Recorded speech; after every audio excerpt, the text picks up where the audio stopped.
Hello, আসসালামু আলাইকুম। Sound স্পষ্ট শুনতে পাচ্ছেন কিনা একটু জানাবেন।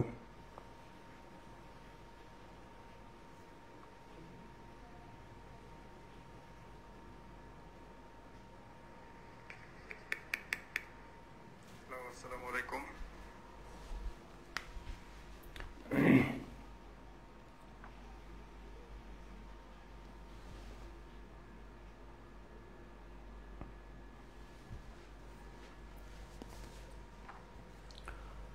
ওয়ালাইকুম আসসালাম সবাইকে, যারা সালাম দিয়েছেন সবাইকে ওয়ালাইকুম আসসালাম রহমতুল্লাহ।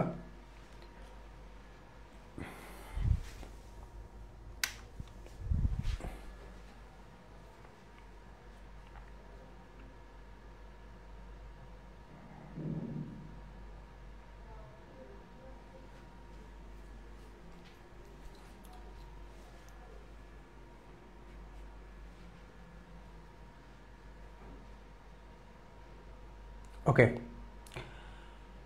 তোমাদের সবচাইতে রিকমেন্ডেড এবং তোমাদের সব থেকে বেশি যে অধ্যায়টার উপর ক্লাস চেয়েছো, ঠিক আছে, সেই অধ্যায়টার নাম হচ্ছে অর্থের সময় মূল্য, টাইম ভ্যালু অফ মানি। তো এই ক্লাসটা আমরা এমনভাবে ডিজাইন করছি এবং এমনভাবে আলোচনা করবো ইনশাল্লাহ এই অধ্যায় থেকে যে 3টা সৃজনশীল আসবে, 3টারই তুমি উত্তর করতে পারবা জাস্ট খালি। এবং এত গোছালো কম্প্যাক্ট আকারে বেসিক ক্লাস তুমি মানে এটা অন্য কোথাও পাওয়া ইম্পসিবল, ঠিক আছে। যেটা আমি মনে করো 1 বছরে পড়াই, 1.5 বছর বসে পড়াই, 2 বছর বসে পড়াই, সেই টপিকটা আমি তোমাকে জাস্ট এই সামনের যে 1-1.5 ঘন্টা, 1-1.5 ঘন্টার ভিতরে আমি তোমার কাভার আপ করে দিব। তুমি যদি আগে পিছিয়ে অধ্যায় নাও করে থাকো তাও তুমি পারবা, কিন্তু তোমার ইচ্ছা শক্তিটা থাকতে হবে। কেমন? এখন তোমরা বলো তোমাদের কি সেই ইচ্ছা শক্তি আছে? তো যদি থাকে তাহলে লেখো ইয়েস।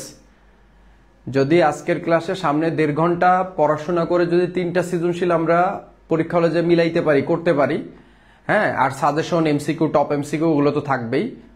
যদি সেই এনার্জিটা তোমাদের ভিতর থাকে জাস্ট খালি কমেন্টে লেখো ইয়েস। কেমন? আর তোমাদের যে পরিচিত বন্ধু যারা রয়েছে, ঠিক আছে, যে রয়েছে সেইটা একটু চেষ্টা করবা। তৌসিফ আহমেদ সাগর, নতুন শার্ট পরেন। নতুন শার্ট পরি আসলে আমার টাকা পয়সা অনেক বেশি, তো অনেক টাকা ইনকাম করি। দেখো না অনলাইনে কত ক্লাস করাই, অনেক টাকা ইনকাম করি। অফলাইনে পড়াই, বড় বড় কোচিংয়ে ক্লাস নেই, অফলাইনে অনলাইন ইউটিউব থেকে টাকা পাই, কোর্স পড়াই, সেখান থেকে লাখ লাখ টাকা ইনকাম করি। তো নতুন একটা শার্ট পরা আমার জন্য কোনো বিষয় না। এটা তুমি ওই যে জন্য বলছো না, ওই জন্য না, বুঝছো? শার্ট পরি কারণ সামর্থ্য আছে, সামর্থ্য না থাকলে পড়তাম না। ঠিক আছে, চলো স্টার্ট করি।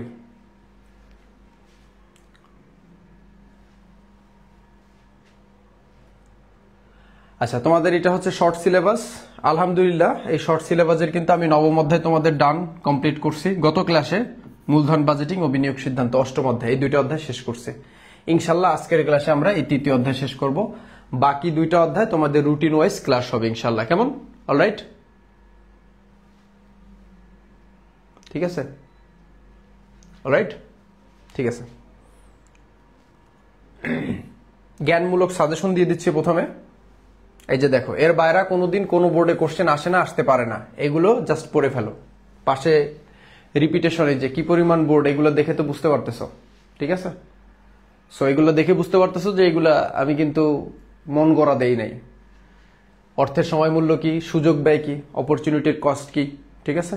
একটা প্রকল্পে বিনিয়োগ করার জন্য বা একটা সুযোগ পাওয়ার জন্য আর একটা সুযোগ যে আমাদের ত্যাগ করতে হয়, সেটা হচ্ছে সুযোগ ব্যয়। বার্ষিক ভিত্তি কি, মানে অ্যানুইটি। অর্থের বর্তমান মূল্য কি, চক্রবৃদ্ধিকরণ কি, সময়রেখা, ভবিষ্যৎ মূল্য কি, বাট্টাকরণ কি, বিলম্বিত বার্ষিক ভিত্তি কি, সরল সুদ কি, পড়ে ফেলবা। যে কোনো নোট গাইড টেস্ট পেপারে এই কোশ্চেনগুলো অ্যাভেলেবেল আছে। কেমন? অলরাইট,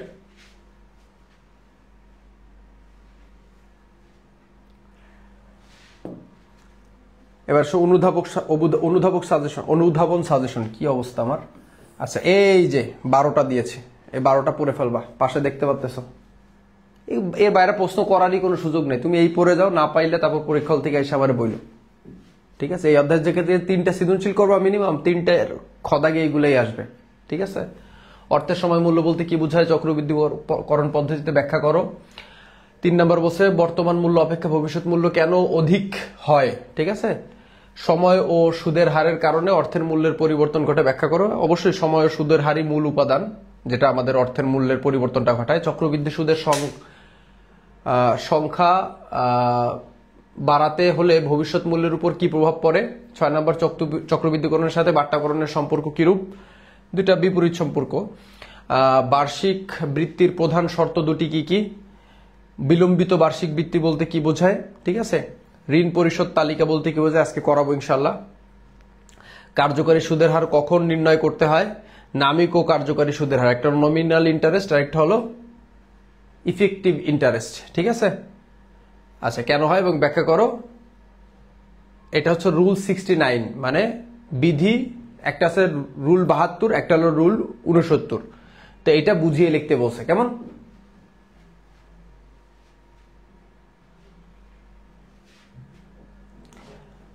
আচ্ছা,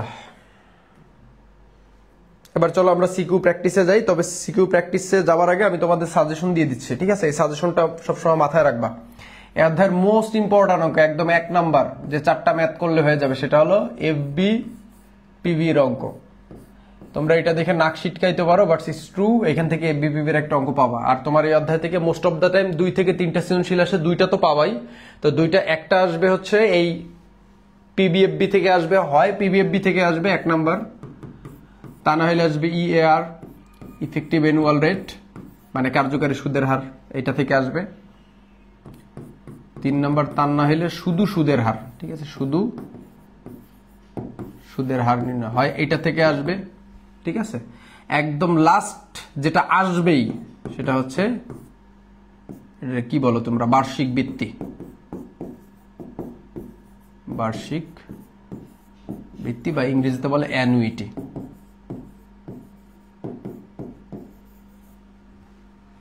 তো এটা হচ্ছে মোস্ট ইম্পর্টেন্ট টপিক, বার্ষিক বৃত্তি বা অ্যানুইটি, কেমন। এই যেগুলো আমি দাগাই দিলাম, এগুলোর বাইরে তোমাকে আর পড়তে হবে না। এই ম্যাথগুলোই তুমি করে যাও, তুমি এই অধ্যায় থেকে 3টা সিকিউ আনসার করতে পারবে, কেমন। এটা হলো সাজেশন ম্যাথের, এই প্রত্যেকটা টপিকের উপর ইনশাল্লাহ। আর যদি বেশি করতে ইচ্ছা করে, আরেকটু যদি বেশি করতে ইচ্ছা করে, সেক্ষেত্রে ওই যে এটার সঙ্গে পাশাপাশি ঋণ পরিশোধ সূচিতেও দেখে যাইতে পারো, এটা একটু কম ইম্পর্টেন্ট। ঋণ পরিশোধ বা দেখে যেও, কেমন। তবে মেইন বিষয় হচ্ছে এই যে বার্ষিক বৃত্তি বা অ্যানুইটি, এ আসবেই, এটা গ্যারান্টেড, এটা ছাড়া প্রশ্ন করা সম্ভব না, ঠিক আছে। Alright, clear.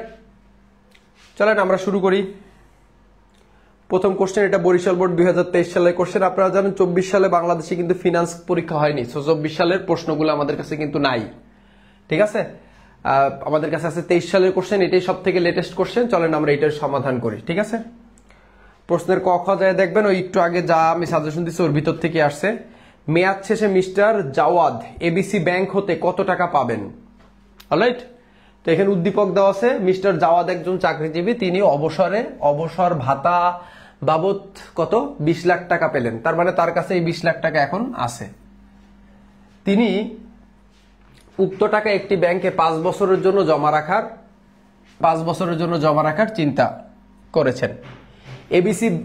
এবিসি ব্যাংক তাকে, তাহলে একটা ব্যাংক হলো, নাম হলো এবিসি ব্যাংক, তাকে 12% সুদে, কত পার্সেন্ট সুদে, 12% হার সুদে বার্ষিক চক্রবৃদ্ধি সুদ প্রদানের প্রস্তাব দিয়েছে। XYZ তাকে, মানে XYZ ব্যাংক, এই আবার আরেকটা ব্যাংক, হ্যাঁ, কত পার্সেন্ট, 10% ত্রৈমাসিক চক্রবৃদ্ধি সুদে প্রদানের প্রস্তাব দিয়েছে। দেখো এই কোশ্চেন অনেকে আছে আমার এই ভিডিও এখনই স্কিপ করে চলে যাবো, আমি জানি, কিন্তু বাবা এটা হলো সত্যি কথা যে এই টাইপের অঙ্ক আসবে। এটা সহজ হোক কঠিন হোক, এটা আপ টু ইউ। সহজ হইলে আলহামদুলিল্লাহ, আর সহজ না হইলে এখন শিখে নাও, কেমন, সিম্পল। দেখো প্রশ্নের গদাকে কি বলেছে, গদাকে বলেছে মেয়াদ শেষে মিস্টার জাওয়াদের এবিসি ব্যাংকে, তার মানে এই যে এবিসি ব্যাংকের, এটা এবিসি ব্যাংক হতে কত টাকা পাবেন, তাহলে কত টাকা পাবে এটা নির্ণয় করতে বলছে। তো চলো আমরা নির্ণয় করি। তাহলে প্রশ্নে বলছে মেয়াদ শেষে মিস্টার জাওয়াদ এবিসি ব্যাংক থেকে কত টাকা পাবেন, তাহলে মিস্টার জাওয়াদ এবিসি ব্যাংক থেকে পাবেন, গদাক দিয়ে লিখবো মিস্টার জাওয়াদ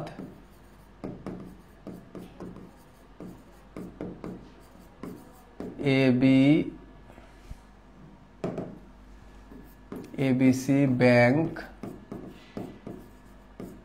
থেকে পাবেন।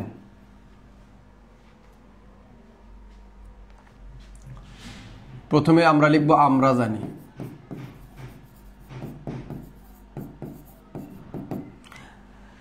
আচ্ছা, আমরা জানি লিখে আমরা যেহেতু টাকাটা আমরা ভবিষ্যতে পাবো, তার মানে এখানে ফিউচার ভ্যালু সূত্রটা হবে। কোন ভ্যালু সূত্রটা হবে? ফিউচার ভ্যালু সূত্রটা হবে। তো আমরা এফবি সূত্রটা লিখব। এখন আমরা জানি এফবি সূত্র কিন্তু বেসিক্যালি দুইটা হয়, ঠিক আছে? একটা হলো বছরে একবার চক্রবৃদ্ধি হলে একটা সূত্র, ঠিক আছে? আর বছরে একাধিকবার চক্রবৃদ্ধি হলে আরেকটা সূত্র। ওই যে তোমরা যেটাকে বলো এম আলা সূত্র, ঠিক আছে? এই যে তোমার আমি পাশে দরকার লিখে দিচ্ছি, একটু খেয়াল করো। সূত্র কিন্তু দুইটা, এফবি সমান সমান PV first bracket 1 plus I power N. এটা হলো একটা সূত্র। এটা হলো বছরে একবার চক্রবৃদ্ধি হইলে, আর বছরে একের অধিকবার চক্রবৃদ্ধি হইলে 1 plus I by M power N গুণন এম। তার মানে এই আই কে এম দ্বারা ভাগ করা হয়েছে আর এন কে এম দ্বারা গুণ করা হয়েছে। তো এই এম এর বিষয়টা আসবে যখন বছরে একাধিকবার চক্রবৃদ্ধি হবে। হ্যাঁ, এই এম এর এই সূত্রটা, এই 2 নাম্বারটা। আর এই সূত্রটা আসবে যখন বছরে একবার চক্রবৃদ্ধি হবে। এখন চলো এই এবিসি ব্যাংকে, কি ব্যাংকে? এই এবিসি ব্যাংকে তোমার হচ্ছে হলো কি দেওয়া আছে আগে আমরা একটু দেখি। এবিসি ব্যাংকে কি বলছে যে এবিসি ব্যাংক তাকে 12% হারে বার্ষিক, ভালো মতন বুঝো, বার্ষিক মানে কি? বছরে একবার। বার্ষিক মানে বছরে একবার সুদ গণনা করা হবে। তার মানে বছরে একবার যদি সুদ গণনা করা হয়, তাহলে মানে 100% এটা কি? এটা এই তোমার হচ্ছে এম সারা যেটা এইটা, কারণ একবার হইলে এইটা আর একাধিকবার হইলে এইটা। কেমন? তাহলে ওই সূত্রটা লিখবো, PV 1 plus I power N, ঠিক আছে? আর পিভির সূত্র তো তোমরা জানো, এইটাকেই ভাঙায় পিভি লেখা যায়। পিভি সমান সমান FB divided 1 plus I power N, ঠিক আছে? আর আরেকটা আছে আসলে এম আলা সূত্র, যেটা 1 plus I by M power N গুণন এম। কেমন? এই হলো সূত্র। এইটা হচ্ছে হলো বছরে, এটা হলো বছরে একবার হইলে, আর এটা হলো একাধিকবার হইলে। এটা একবার হইলে, এটা একাধিকবার হইলে। কেমন? এই এম আলাটা আসবে তখনই যখন বছরে একাধিকবার সুদ গণনা করা হবে, ঠিক আছে? তো দেখো, এটা যেহেতু একবার সুদ গণনা করেছে এই, তার মানে আমাদের এখানে পিভির মান দেওয়া আছে, বর্তমান মূল্য, সুদের হার, নাম্বার অফ ইয়ার্স, এবং আমাদের এখানে লাগবে এফবি সমান সমান হোয়াট। এখন বর্তমান মূল্য দেখো, তার কাছে কিন্তু 20 লাখ টাকা সে পেলেন, তার মানে 20 লাখ টাকা কিন্তু তার কাছে আছে অলরেডি। কেমন? এই 20 লাখ টাকা তার কাছে অলরেডি আছে, তার মানে এই 20 লাখ টাকা হলো তার বর্তমান মূল্য। এবার দেখি এবিসি ব্যাংকে সুদের হার, ছোট হাতের আই মানে সুদের হার। তো এবিসি ব্যাংকে সুদের হার এই যে দেওয়া আছে 12% হারে। তাহলে সুদের হার কত পার্সেন্ট? 12%। তাহলে 12কে আমরা এই পার্সেন্টেজের জন্য, পার্সেন্টেজ মানে কি? শতকরা। তাহলে 12কে আমরা 100 দিয়ে ভাগ করব, তাহলে হয় কত? 0.12। অলরাইট। এর নাম্বার অফ ইয়ার্স, বছর সংখ্যা। যদি বছর সংখ্যার দিকে খেয়াল করি, এখানে বসে যে দেখো 5 বছর। কয় বছর? 5 বছর। কয় বছর? 5 বছর। তাহলে আমরা এখানে এটা লিখবো কয় বছর? 5 বছর। এবার এই মানগুলো এখানে কান ধরে বসাই দিলেই হয়ে গেল, কাজ শেষ। ঠিক আছে, দেখো মানগুলো বসাই দিই, কত সহজ। পিবি বর্তমান মূল্য কত আছে? 20 লাখ। তাহলে এই পিবির নিচে লিখবো কয় লাখ? 20 লাখ। 1 প্লাস আই, সুদের পরিমাণ কত? 0.12। আর নাম্বার অফ ইয়ার্স, বছর সংখ্যা। বছর সংখ্যা কত?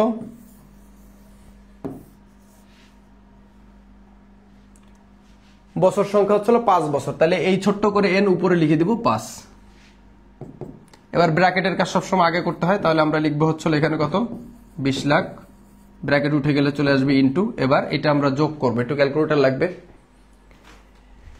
তাহলে 1-এর সঙ্গে 0.1 যোগ করলে হয় হলো 1.12। এটার পাওয়ার 5 সমান সমান করলে আস্তে আস্তে 1.7623। ক্যালকুলেটরে যেটাই থাকবে ওইটা দিয়ে এটা ডাইরেক্ট গুণ দিয়ে দিব। তাহলে গুণ হচ্ছে হলো 20 লাখ করলে বের হয়েছে হলো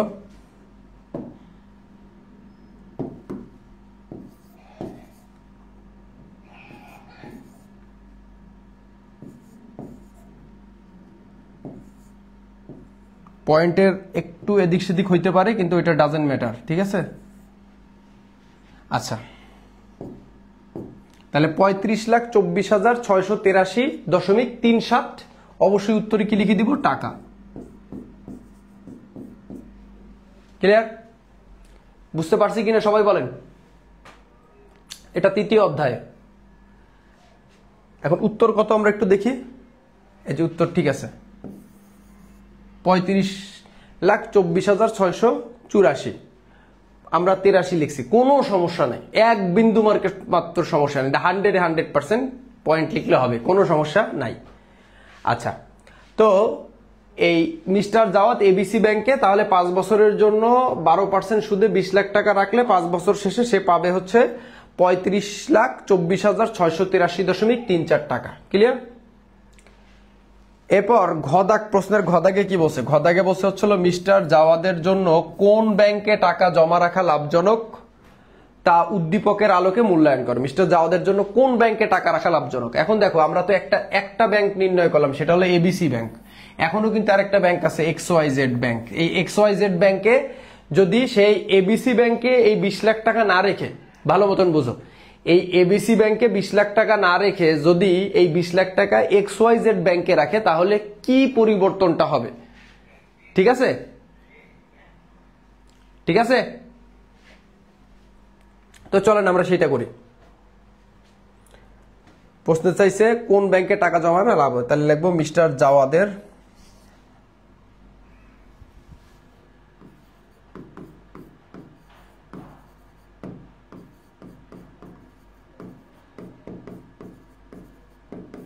যে ব্যাংকে অর্থ জমা রাখা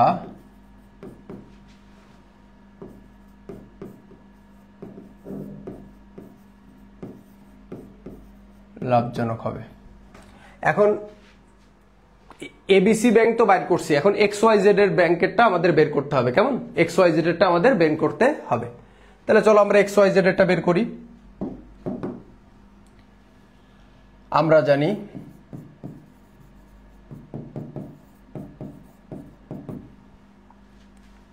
আচ্ছা, এখানেও যেহেতু ভবিষ্যৎ মূল্য, সেহেতু এফবি সমান সমান। এখন এই এফবির কোন সূত্রটা লিখবো আমরা একটু দেখো। এই সূত্রটা লিখবো নাকি এই সূত্রটা লিখবো? প্রথমটা লিখবো না দ্বিতীয়টা লিখবো? এখন এটা আমাদের ডিপেন্ড করে যে আমাদের উদ্দীপকে কি বলা আছে। দেখো, এখানে বলছে কিন্তু XYZ ব্যাংকে ত্রৈমাসিক। ত্রৈমাসিক মানে কি? ত্রৈ মানে হচ্ছে 3 মাস পর পর। ত্রৈমাসিক মানে কি? 3 মাস পর পর। তার মানে ত্রৈমাসিক মানে হচ্ছে 3 মাস পর পর যদি সুদ গণনা করা হয়, তাহলে এক বছরে কয়বার হয়? 3 4 12 বার, 4 বার। ত্রৈমাসিক মানে হচ্ছে 4 বার। তোমরা এটা জানা উচিত যে ত্রৈমাসিক। একটু আগে আমি একটা ভিডিও দিয়ে দিছি, কোনটা কি বললে কি। তাহলে এটা হলো একের অধিকবার চক্রবৃদ্ধি। 4 মাস মানে কি? 4 বার মানে কি? বছরে 4 বার সুদ গণনা মানে হলো, বছরে 4 বার সুদ গণনা মানে হচ্ছে এটা তোমার হচ্ছে একের অধিক চক্রবৃদ্ধি। তাহলে একের অধিক যদি চক্রবৃদ্ধি থাকে, তাহলে একের অধিক চক্রবৃদ্ধি থাকলে আমরা এই এ মালা সূত্রটা আনি। তার মানে 2 নম্বর সূত্রটা আমাদের লিখতে হবে। কেমন?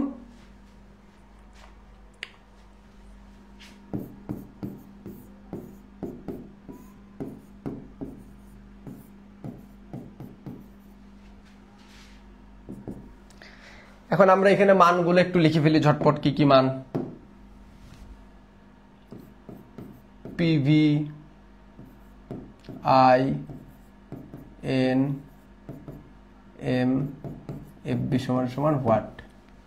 পিবি বর্তমান মূল্য তার কাছে কত লাখ টাকা আছে? 20 লাখ টাকা আছে।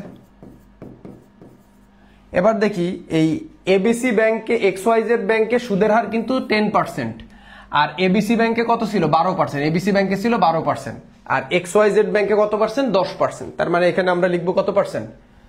10%। তাহলে 10কে 100 দিয়ে ভাগ দিলে হয় হলো 0.1। নাম্বার অফ ইয়ার্স বছর সংখ্যা, এটাও 5 বছর। যেহেতু XYZ ব্যাংকের এখানে কোনো বছর নাই, তার মানে এটা হলো কয় বছরের? অবশ্যই অবশ্যই 5 বছরের। দুইটা ব্যাংকেই 5 বছরের হিসাব, 5 ইয়ার্স, 5 বছর। এম মানে হচ্ছে চক্রবৃদ্ধির সংখ্যা। তাহলে এখানে যেহেতু ত্রৈমাসিক বলছে, সেহেতু 4 বার, 4 টাইমস। এখন আসেন আমরা এখানে মানগুলো একটু বসাই দিই। Simple, as simple as that. ঠিক আছে?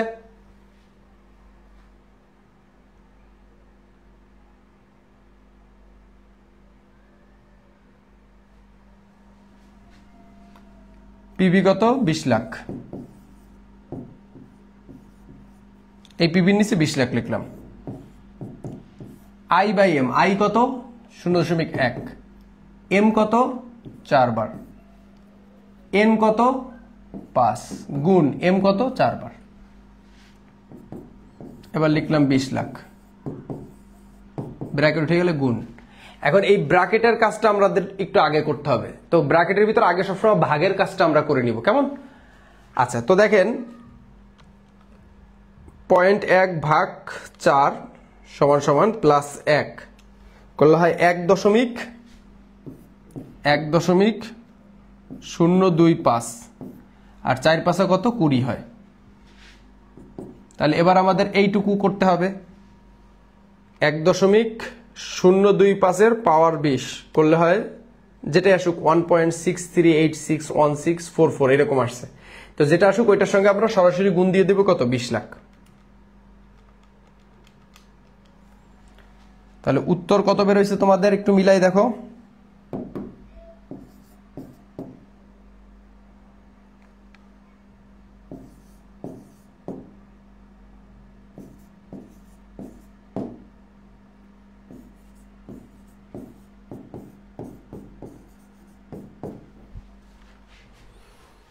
কেমন? 32,77,200, 32,77,232, 32,77,232 এই পয়েন্ট আসছে। এটা নিলেও হবে, না নিলেও হবে, প্যারা নাই, কেমন? আচ্ছা, এখন এই পর্যন্ত করে রাখলে কিন্তু হবে না, এখানে বলছে যে মূল্যায়ন করতে বলছে। কি করতে বলছে? মূল্যায়ন করো।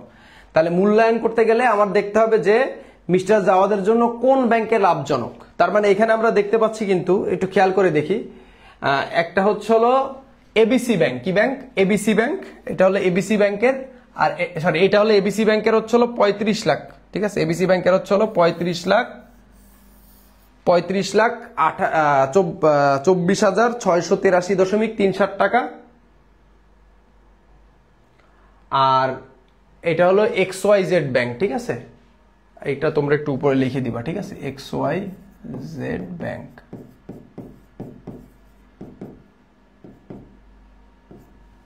XYZ ব্যাংক, কেমন? এটা একটু লিখে দিবা, XYZ ব্যাংক। তাহলে XYZ ব্যাংকে কত পাচ্ছি? এইটা পাচ্ছি হলো এই যে 32 লাখ।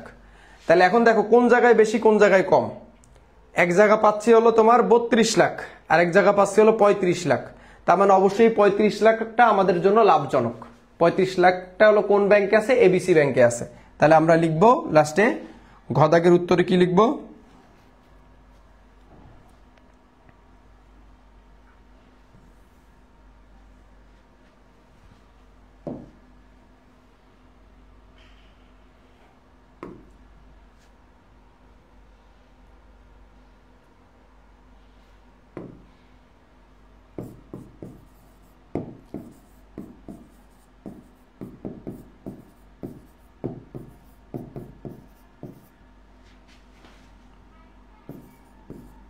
ব্যাংকে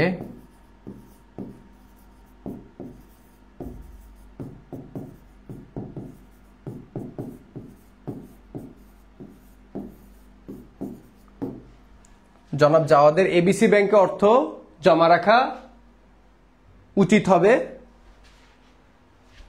কারণ এবিসি ব্যাংকে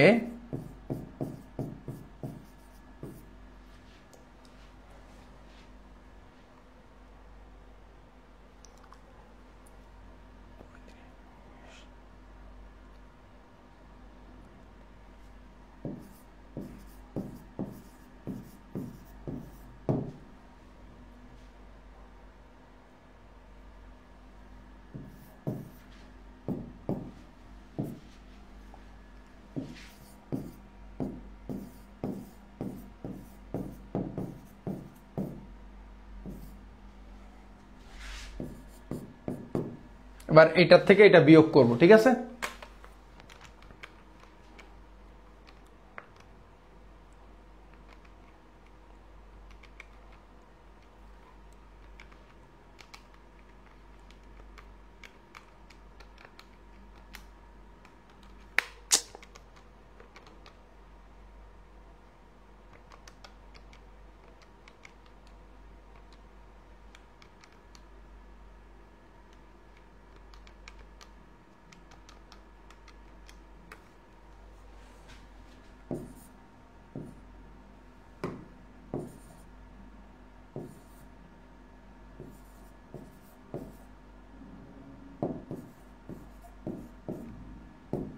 2,47,450 টাকা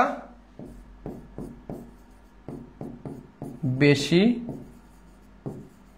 পাওয়া যাবে। এই আমরা প্রকল্পটা মূল্যায়ন করলাম, মানে লাস্টে একটা মন্তব্য বা একটা কমেন্ট দিয়ে দিলাম, কেমন? As simple as that.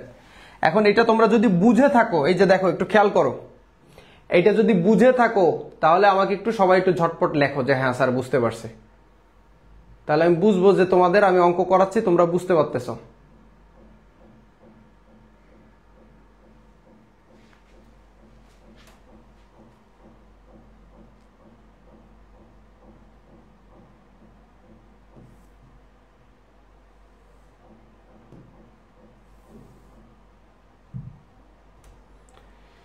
এই যে তোমাদের প্রথমে সাজেশন দিয়েছি, সাজেশনে প্রথমে দিছি হচ্ছে হলো কি পিবিএফবি, তার মানে এফবিটা করাই দিলাম, পিবিটা সেম ভাবে তোমরা করতে পারবা, কেমন? ইনশাআল্লাহ, কেমন? আচ্ছা, এবার চলো আমরা ইআর বা সুদের হার নির্ণয়ের একটা অঙ্ক করি। এটা ছিল তোমার অঙ্কের সলিউশন। আচ্ছা, তোমরা যারা 2026 ব্যাচের স্টুডেন্টরা রয়েছে, তোমরা যদি আমাদের কাছে হিসাব বিজ্ঞান করতে চাও, আমাদের কোর্স অলরেডি শুরু হয়েছে, মাত্র 2টা ক্লাস হয়েছে, তোমরা চাইলে আমাদের কোর্সটায় ভর্তি হইতে পারো। আমাদের কোর্সের নাম হচ্ছে হলো হিসাব বিজ্ঞান কামব্যাক কোর্স। এখানে 40টা লাইভ ক্লাস থাকবে, যেটা আমি নিজে নিব। এখানে 40টা লাইভ ক্লাস, ম্যারাথন টাইপের ক্লাস, অনেক বড় হবে। এখানে সিকিউ এমসিকিউ কমপ্লিট করা হবে, A to Z। হিসাব বিজ্ঞান প্রথম পত্র দ্বিতীয় পত্র দুইটাই কমপ্লিট করা হবে এবং এই 40টা ক্লাসের মধ্যেই, এবং এগুলার রেকর্ড থাকবে, প্রতিটা ক্লাসের পিডিএফ পাবা। ক্লাস শেষে রেকর্ডেড ভার্সন তুমি পেয়ে যাবো অলরেডি। আর ডাউট সলভিং যে গ্রুপ থাকবে সেখানে তুমি, আর এই সম্পূর্ণ কোর্সটা এবং এই সম্পূর্ণ সার্ভিসটা মাত্র তুমি 499 টাকা দিয়ে নিতে পারবে, কেমন? আচ্ছা, ভর্তির জন্য আমাদের যে হোয়াটসঅ্যাপ যে নাম্বার দেওয়া রয়েছে, ঠিক আছে, হোয়াটসঅ্যাপে যে হেল্পলাইন, এই নাম্বারে হোয়াটসঅ্যাপে মেসেজ করলেই তোমাকে বিস্তারিত বলে দিবে বা ভর্তির নিয়ম কানুন জানাই দিবে, বা তুমি ফোনও করতে পারো, এখানে চাইলে হোয়াটসঅ্যাপে ফোন করবা, কেমন? আচ্ছা, তো এবার আসো, এবার আমরা আরেকটা গুরুত্বপূর্ণ প্রশ্ন সমাধান করবো। এই প্রশ্নটা এসেছে হচ্ছে তোমার যশোর বোর্ডে, এবং আমি তোমাদের গ্যারান্টি দিয়ে বলতেছি, তোমাদের যে 9টা বোর্ড আছে, ঠিক আছে, তোমাদের যে 9টা বোর্ড আছে, এই 9টা বোর্ডে তোমরা মনে রাখো, এই 9টা বোর্ডের ভিতরে 100% মিনিমাম 5 থেকে 6টা বোর্ডেই এইরকম টাইপের একটা কোশ্চেন আসবে, যে কোশ্চেনটা আমি এখন সলভ করাই দিচ্ছি, কেমন? মোস্ট ইম্পর্টেন্ট কোশ্চেন, কিন্তু মোস্ট ইম্পর্টেন্ট কোশ্চেন। আচ্ছা, তো দেখো এই প্রশ্নের গদাকে কি বলছে, উদ্দীপকের আলোকে যমুনা ব্যাংকের, দেখো এখানে বলছে সুদের হার নির্ণয়। এখন তোমরা বলো এই সুদের হার তোমরা কে কে নির্ণয় করতে পারো, আর হ্যাঁ কে কে নির্ণয় করতে পারো না, এইটা একটু চিন্তা করে, যে সুদের হার নির্ণয় করতে কে কে পারো, কে কে পারো না।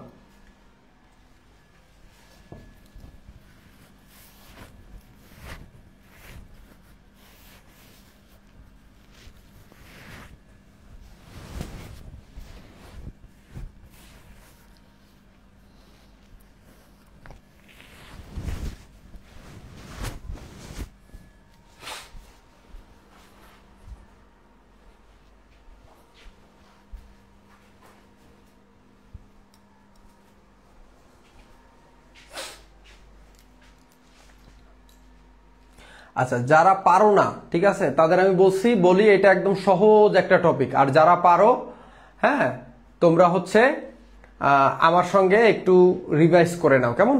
না পারলে কোনো সময়, একদম সহজ একটা টপিক। তো যমুনা ব্যাংকে সুদের হার নির্ণয় করতে বলছে, তো চলো আমরা যমুনা ব্যাংকে সুদের হার নির্ণয় করব।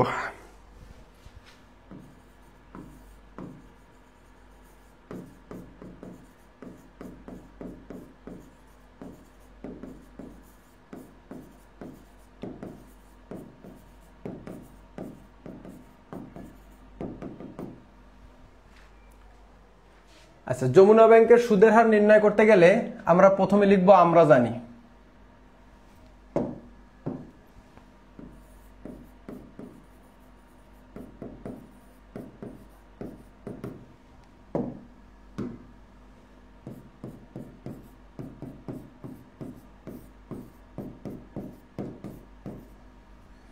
সুদের হার নির্ণয় করতে বললেই এফবির সূত্র লিখে দিবা, এফবির সূত্র লিখে দিবা একদম। সুদের হার আমি কি বলছি বলো, সুদের হার নির্ণয় করতে বললেই এফবির সূত্র লিখে দিবা, একদম সোজা সাপটা। সুদের হার নির্ণয় করতে বললে, এই যে সুদের হার যখনই নির্ণয় করতে বলবে, এই এফবির এই সূত্রটা একদম সোজা, এই সূত্রটা লিখে দিবা, আর কোনো দিকে তাকাতাকির কোনো কিছু নাই। এরপর বাদ বাকিটা আমি তোমারে বুঝাই দিচ্ছি, ঠিক আছে? আচ্ছা দেখো,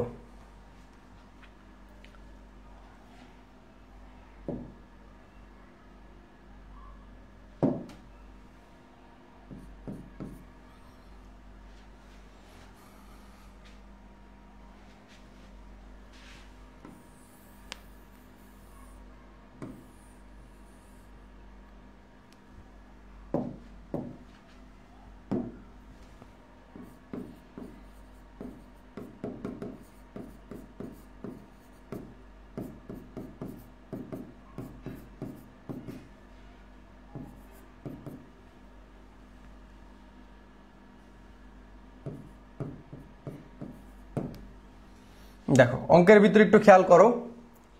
জনাব রাকিব কি বলছে? জনাব রাকিব জমি বিক্রি করে 5 লাখ টাকা পেলেন। তার মানে এই 5 লাখ টাকা তার কাছে বর্তমানে আছে, তার মানে এটা হলো পিভি। 10 বছরের জন্য, কয় বছর? 10 বছর। তাহলে এটা হলো মেয়াদ, নাম্বার অফ ইয়ার্স। জন্য স্থায়ী হিসাবে এসব খুলে জমা রাখার সিদ্ধান্ত নিলেন। তিনি জানতে পারলেন যমুনা ব্যাংক তাকে 5 বছর শেষে, কয় বছর শেষে? 5 বছর শেষে 7 লাখ টাকা পাবেন। তাহলে 7 লাখ টাকা পাবে, 7 লাখ টাকা এখনো পাইছে না, ভবিষ্যতে পাবেন। তাহলে 7 লাখ টাকা যেহেতু পাবেন, তার মানে এটা হলো ফিউচার ভ্যালু। তার মানে অঙ্কে বর্তমান মূল্য দেওয়া আছে 5 লাখ টাকা, তার কাছে বর্তমান আছে 5 লাখ টাকা, আর এই টাকাটা ভবিষ্যতে সে পাবে হচ্ছে হলো 7 লাখ টাকা। তার মানে বর্তমানে তার কাছে আছে হচ্ছে হলো 5 লাখ, আর ফিউচারে এই টাকাটা সে যমুনা ব্যাংক থেকে পাবে 7 লাখ। এখন যদি আমরা এখানে খেয়াল করি, পেলেন যা ব্যাংকে 10 বছরের জন্য স্থায়ী হিসাব খুলে জমা রাখার সিদ্ধান্ত নিলেন, কিন্তু জানতে পারলেন যমুনা ব্যাংক 5 বছরে, কয় বছরে? 5 বছরে। আর এখানে কিন্তু আমাদের যমুনা ব্যাংকেরটাই নির্ণয় করতে বলছে। তাহলে যমুনা ব্যাংকে 5 বছর শেষে 7 লাখ টাকা পাবে। তাহলে যমুনা ব্যাংকের মেয়াদ, নাম্বার অফ ইয়ার্স হলো 5 বছর। বাস, এবার মান বসাই দাও। এফবি ভবিষ্যতে, এই যে এফবির নিচে লিখবা হলো 7 লাখ সমান সমান পিবি বর্তমানে তার কাছে ছিল কয় লাখ? 5 লাখ।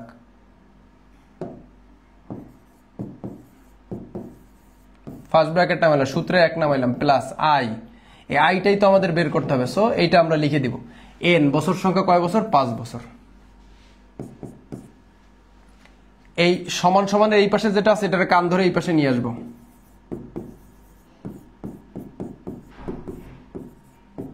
এই পাশে 7 লাখ আছে, এই 7 লাখটা ওই পাশে নিয়ে দিলাম।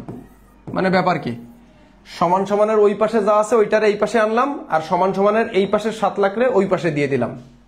বুঝাইতে পারছি? সিম্পল। এবার আসো আমরা এই টুকরো আমরা এখানে রাখলাম 1 প্লাস আই পাওয়ার 5। এইটার সঙ্গে এটার যেহেতু গুণের সম্পর্ক, এই 5 লাখের সঙ্গে এটার যেহেতু গুণের সম্পর্ক, সেহেতু ওই পাশে গেলে এটা অবশ্যই কি হয়ে যাবে? ভাগ হয়ে যাবে। কেমন? তাহলে আমরা কি করব? উপরে দিলাম 7 লাখ আর নিচে দিয়ে দিলাম 5 লাখ।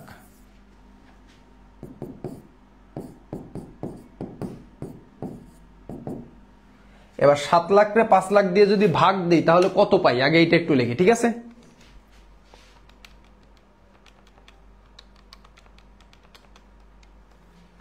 এক 1.4। এবার এই যে পাওয়ারটা, এই পাওয়ার 5, এই 5টাকে আমাদের খেদাইতে হবে। এই খেদানোর নিয়মটা কি? 1 প্লাস আই এটাকে রাখবো সমান সমান এই 1.4, এটাকে আমরা ব্র্যাকেটে রাখবো। তার মানে দেখেন এই যে এটা আমরা লিখলাম 1 প্লাস আই, 1 প্লাস আই, এই সমান সমান নামাইলাম, এই 1.4 নামাইলাম। এখন এই যে 5টা, এই 5টাকে হিন্দি খেদাইতে হবে, কারণ এখানে কোনো 5 নাই। এটার উপর কি কোনো পাওয়ার আছে? নাই। তাই এটাকে দূর করতে হবে। এটা দূর করার নিয়ম কি? 1/5 পাওয়ার। মানে এই 1.4 উপরে ছোট্ট করে মাথার উপরে যে পাওয়ার এন লেখো না, ওই রকম ভাবে লিখে দিবে 1/4।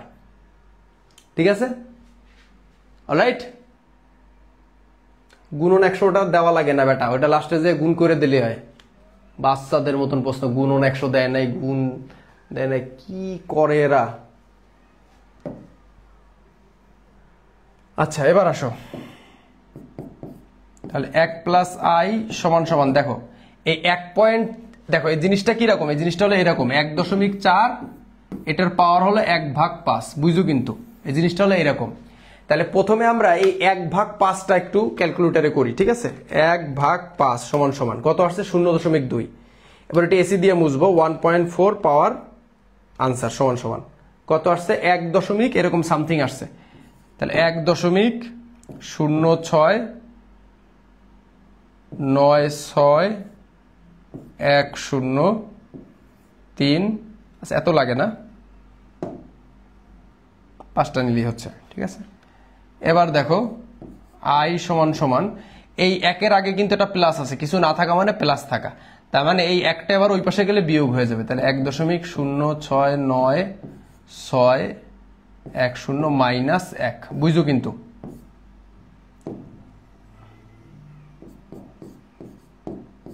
এবার 1-এর থেকে যদি এই 1.00 এটা থেকে 0.9610 থেকে 1 বিয়োগ করলে কত থাকে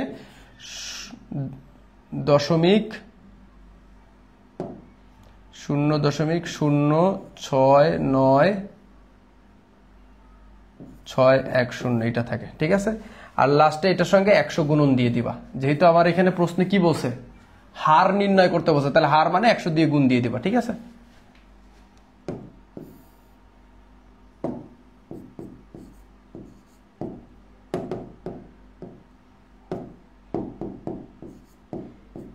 এবার এটার সঙ্গে 100 গুণ দিয়ে দেবে, ক্যালকুলেটর তো এটা উঠানো আছেই, এটার সঙ্গে ডাইরেক্ট 100 গুণ দিয়ে দিলা, কত আসছে 100.0696 6.96%।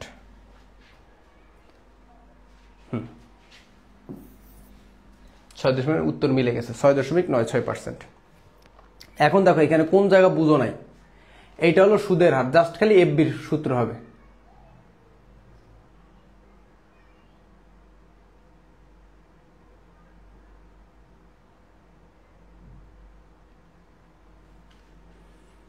ঠিক আছে, এখানে কোথায় বুঝতে পারেনি আমাকে একটু জানান সবাই।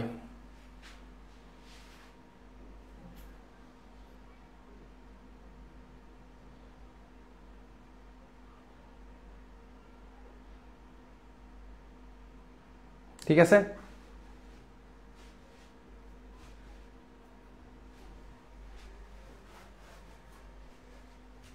একদম সিম্পল একটা বিষয় যে আমাদের এই ফিউচার ভ্যালু আর প্রেজেন্ট ভ্যালু এই দুটো অঙ্কের ভিতর দেওয়াই থাকবে, এর নাম্বার অফ ইয়ার্স এটাও দেওয়া থাকবে, সুদের হারটা বের করতে হবে। এখন সুদের হার এই যে আমরা লিখছি যমুনা ব্যাংকের সুদের হার নির্ণয় করতে বললে, সুদের হার নির্ণয় করতে বললে এফবির সূত্র লিখে দেবো, এফবি সমান পিবি 1+i পাওয়ার এন। এবার এই এফবির নিচে লিখলাম 7 লাখ, পিবির নিচে লিখলাম 5 লাখ, এটা 1+i, আইটা তো আমাদের বের করতে হবে পাওয়ার এন, সরি পাওয়ার এন মানে 5, এই যে বছর সংখ্যা 5 তাই 5 লিখলাম। এবার এই সমান সমানের এই যে অংশটুকু, এই অংশটুকুর এই পাশে আনলাম, এই 7 লাখটারে ওই পাশে দিলাম, কারণ সমান সমানের এই পাশে ওই পাশে এক্সচেঞ্জ করা যায়। এবার আমরা এই যে 1+i পাওয়ার 5টাকে রাখলাম সমান সমান দিয়ে এই 7 লাখের উপর রাখলাম, এই 5 লাখের নিচে আনলাম। এবার এই 7 লাখের 5 দিয়ে ভাগ করলে হয় 1.4। এবার এই 1+i লিখে এই 5টাকে ভ্যানিশ করতে হবে, এই জন্য এই 5টাকে ওই পাশে যে 1/5, এখানে লগ দিয়েও করা যায় কিন্তু লগ টক দরকার নাই, তুমি এইভাবে করলে 100% হবে, ঠিক আছে। 1+i সমান সমান এই 1.5 পাওয়ার করলে হয় যেটা বের হয় ওইটার 1.4 এর পাওয়ার করলে এইটা আসবে, ঠিক আছে। আমি ক্যালকুলেটরে দেখাই দিছি। এরপরে এই 1+i এর আইটাকে রাখলাম আর এই একটাকে ওই পাশে বিয়োগ করে দিলাম, ঠিক আছে। বিয়োগ করার পরে যেটা আসছে ওইটাকে 100 দিয়ে গুণ দিলে উত্তর চলে আসবে 6.96%। কেমন? আচ্ছা,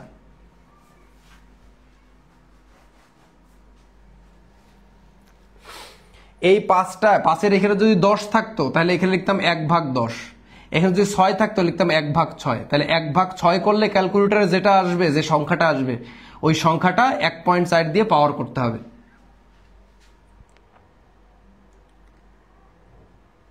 আচ্ছা, প্রশ্নের ঘ দাগে কি বলছে একটু বলো তো। জনাব রাকিবের কোন ব্যাংকে অর্থ জমা রাখা উচিত হবে? তাহলে আমরা কিন্তু দেখো যমুনা ব্যাংকেরটা বাইর করলাম, কোন ব্যাংকেরটা বাইর করলাম? যমুনা ব্যাংক। এখানে অন্যদিকে কিন্তু আরেকটা আছে সুরমা ব্যাংক, তাহলে সুরমা ব্যাংকের আয় কত? ঠিক আছে, সুরমা ব্যাংকের, কোন ব্যাংকের? সুরমা সুরমা ব্যাংকের আয় কত? এখন সুরমা ব্যাংকের আয় তোমরা বের করবা। সুরমা ব্যাংকের আয় বের করলে দেখবে উত্তর আসবে হচ্ছে এইটা 6.78%। হ্যাঁ, এখন আমার দেখা যাচ্ছে যে তোমার হচ্ছে হলো যমুনা ব্যাংকে আসতেছে 6.96 আর সুরমা ব্যাংকে আসতেছে 6.78। তার মানে কোন ব্যাংকে বেশি? 100% দেখা যাচ্ছে যে এই তোমার যমুনা ব্যাংকেই বেশি। তার মানে যমুনা ব্যাংক লাভজনক। তাহলে উত্তর কি হবে? জনাব রাকিবের যমুনা ব্যাংকে অর্থ রাখা উচিত, কারণ যমুনা ব্যাংকে সুদের হার বেশি, কারণ যমুনা ব্যাংকে সুদের হার কি বেশি। কেমন? 1.4 পাওয়ার এটা কেমনে হইছে? আরে আল্লাহ বাবা, এই যে এনে 5 রয়েছে না, এই 5টার ওই পাশে নিয়ে উপরে 1 দিছি, এটা সূত্রের 1 ভাগ 5। এটা তোমার মূল বই বাইর করে দেও, এই মূল বইতে এই নিয়মে করা আছে। এখন এটা লক দিয়ে বুঝাইতে গেলে এখন আবার আর একটা বুঝান লাগবে। ঠিক আছে, কালকে পরীক্ষা, এখন আর এটা বোঝার দরকার নাই। এখানে যদি 6 থাকে পাওয়ার, তাহলে এই পাওয়ারটা ওই পাশে নিয়ে যে উপরে 1 রাখবা, নিচে রাখবা 6। এখানে যদি মনে করো 10 15 থাকে, তাহলে উপরে রাখবা 1, নিচে রাখবা 15।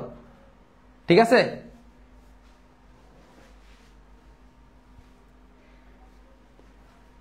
আচ্ছা, তাহলে এটা গেল। নেক্সট কোশ্চেনে চলে আসি। দেখো, নেক্সট কোশ্চেনের আমরা যদি দেখি, এটা চট্টগ্রাম বোর্ড 23-এর একটা প্রশ্ন। প্রশ্নের গদাকে বলছে উদ্দীপকের আলোকে কার্যকারী সুদের হার নির্ণয় করতে। কি নির্ণয় করতে বলছে? আমরা কিন্তু তোমাদের এটা করাই দিলাম, এই যে সুদের হার নির্ণয়। এবার আমরা এই ইআর শিখবো। ইআর মানে কি? কার্যকারী, প্রকৃত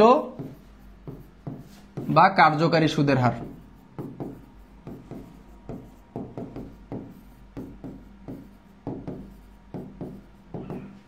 ঠিক আছে, প্রকৃত বা কার্যকারী সুদের হার। কেমন? আর এরপর আমরা করব সবচেয়ে ইম্পর্টেন্ট যে টপিকটা, সেটা। ঠিক আছে, অলরাইট।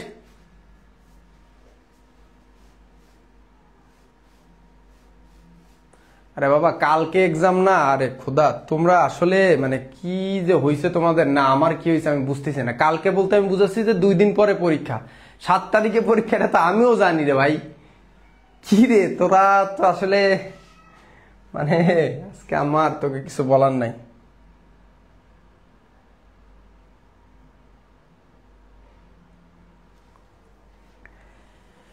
দেখেন, এখানে কার্যকারী সুদের হার নির্ণয় করতে বলছে। কি কার্যকারী সুদের হার? এই কার্যকারী সুদের হারটা পরীক্ষায় আসবে, আর যদি না আসে তারপর আমারে বললেন, আসবেই। তো দেখেন, জনাব ইবাদ 5 বছর পরে একটি ফ্ল্যাট কিনতে আগ্রহী। 5 বছর পরে বাজার মূল্য কত টাকা?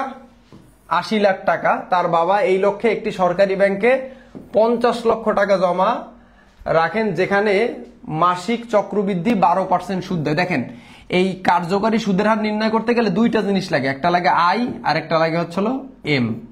এই 2টা জিনিস লাগে, আর কিছু লাগে না। তো এই 2টা জিনিস দিয়েই কার্যকারী সুদের হার নির্ণয় করা যায়। তাহলে কার্যকারী সুদের হার নির্ণয় করা যায় কয়টা দিয়া? 2টা জিনিস দিয়ে। কয়টা জিনিস দিয়ে? 2টা জিনিস দিয়ে। ঠিক আছে, 2টা জিনিস দিয়ে কার্যকারী সুদের হার নির্ণয় করা যায়। ঠিক আছে,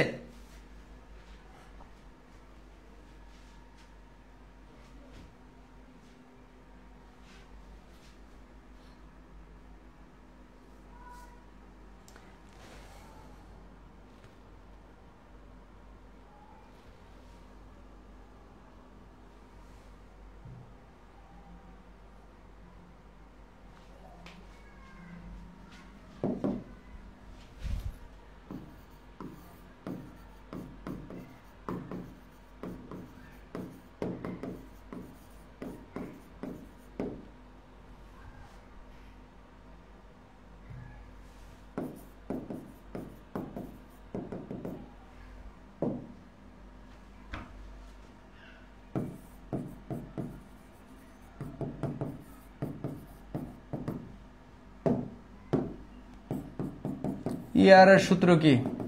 ইয়ার সমান সমান first bracket 1 plus I by M power M minus 1 গুণন 100।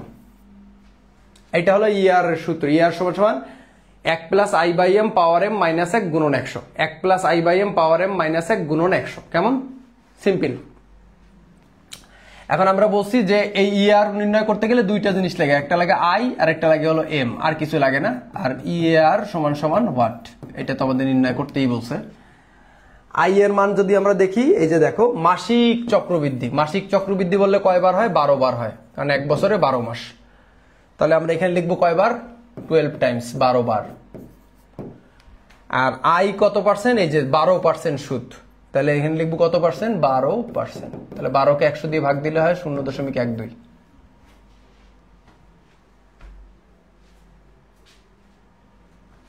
এবার আসো মান বসাই।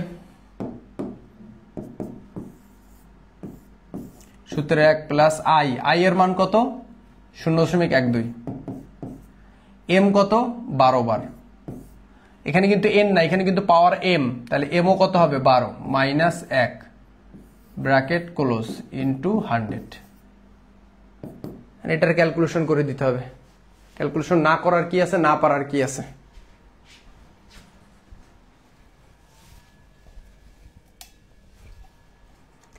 এত পরিমাণ মশা কামড়াচ্ছে, মশার যন্ত্রণায় দাঁড়াইতেও পারতেছি না। ঠিক আছে, যে আন্টিরা তোমাদের রেজাল্টে পরে ডিস্টার্ব করবে, হ্যাঁ, এই মশার মতন তাদের স্প্রে করে দেবা, বুঝলা?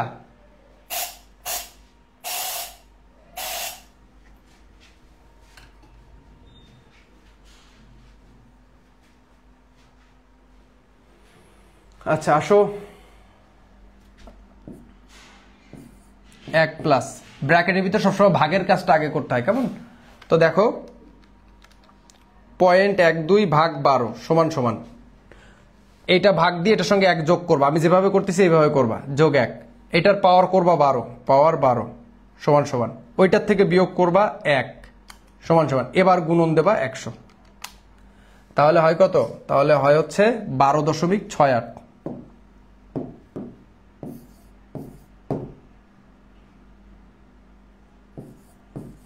অবশ্যই পার্সেন্টেজ দিয়ে দিতে হবে, কারণ এখানে বলছে প্রকৃত সুদের কার্যকরী সুদের হার নির্ণয়। কি নির্ণয়?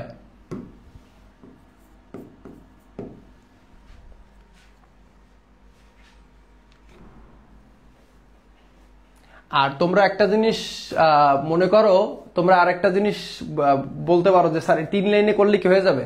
1000% বার হবে। ঠিক আছে, কোনো সমস্যা নাই।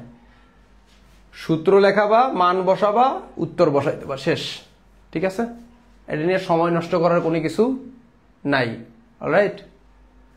আর আমি কিন্তু তোমাদের কাজ দিয়ে দিচ্ছি বাসায়, কাজগুলো কিন্তু করে ফেলা। আমি আগে যে সিকুইগুলো করাইছি, ওগুলো যেগুলো আমি তোমাদের করাই দেয়নি, ওগুলো কিন্তু তোমরা নিজেরা করবা বাসায়, এগুলো কিন্তু টাস্ক। ঠিক আছে,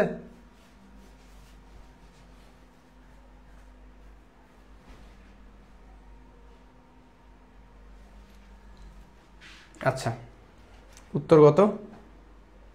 12.68 উত্তর মিলছে।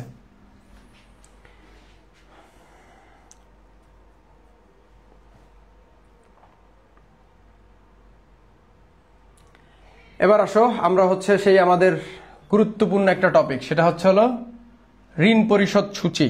এই যে কিস্তির পরিমাণ, কিসের পরিমাণ? কিস্তি। কিস্তি মানে কি? অ্যানুইটি, অ্যানুইটির অঙ্ক।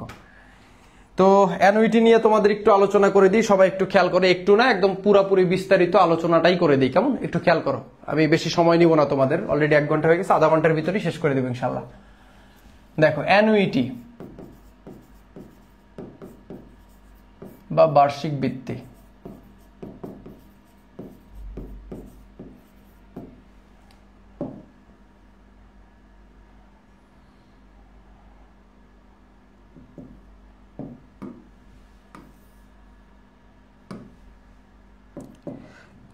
তোমরা তো অবশ্যই জানো, এটা কিন্তু এমসিকিউতে আসে যে অ্যানুইটি মূলত কয় প্রকার, বা বার্ষিক বৃত্তি কয় প্রকার হয়।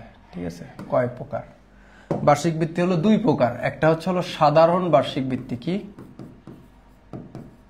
সাধারণ, আর একটা অ্যানুইটি লিখলাম। ঠিক আছে, বার্ষিক বৃত্তি মানে অ্যানুইটি, সাধারণ অ্যানুইটি, আর এটা হলো অগ্রিম অ্যানুইটি।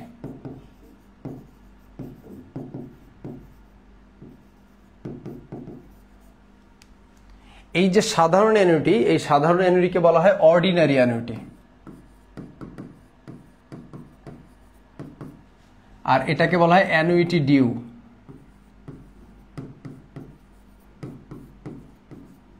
কেমন? একটাকে বলা হয় কি সাধারণ অ্যানুইটি, আর একটা বলা হয় কি অ্যানুইটি ডিউ। মনে রাখবা এইটা যেহেতু ও দ্বারা শুরু হয়েছে, এটাকে এই ও দ্বারা প্রকাশ করা হয়। কেমন? ও মানে হচ্ছে হলো অর্ডিনারি অ্যানুইটি, আর এটাকে ডি দ্বারা প্রকাশ করা হয়, বড় হাতের ডি। এটা হচ্ছে হলো অ্যানুইটি ডিউ মানে অগ্রিম অ্যানুইটি। এখন প্রশ্ন হচ্ছে হলো, প্রশ্ন আসতে পারে যে বার্ষিক ভিত্তিক কয় প্রকার? তোমরা বলবা দুই প্রকার, একটা হলো সাধারণ অ্যানুইটি আর একটা হলো অগ্রিম অ্যানুইটি। এখন এই সাধারণ অ্যানুইটিটা কখন হয় আর অগ্রিম অ্যানুইটিটা কখন হয়?